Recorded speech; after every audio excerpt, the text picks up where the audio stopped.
একজন নির্যাতক চলে যাবে আরেকজন নির্যাতক এসে সেই জায়গাটি নিবে, এটি আমরা আমাদের জায়গা থেকে কোনোদিনও মানব না। বরং এই যে নির্যাতনের যে প্রসেসটি রয়েছে, যে সিস্টেমটি রয়েছে, এই সিস্টেমটি ছাত্র সমাজ বা বর্তমান বাংলাদেশের যে প্রজন্ম তারা চায় না। সেই নির্যাতনের সিস্টেমটি চেঞ্জ করার জন্য আমরা আমাদের এই আন্দোলনটি করেছি, এই অভ্যুত্থানটি ঘটিয়েছি পুরো বাংলাদেশের মানুষকে নিয়ে।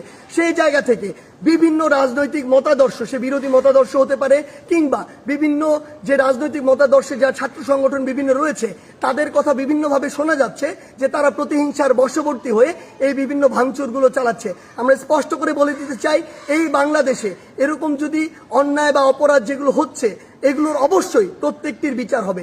সেই জায়গা থেকে আমরা স্পষ্ট করি, আমরা কখনো আমাদের জায়গা থেকে এমন সহিংসতাগুলো সমর্থন করি না। একটি দল 15-16 বছর ধরে বাংলাদেশে এই একটি রেজিম চালিয়েছে, একটি যে স্বৈরাচারী ব্যবস্থা চালিয়েছে, আবার কেউ এসে যদি এটি চালায় তাহলে আসলে পরিবর্তন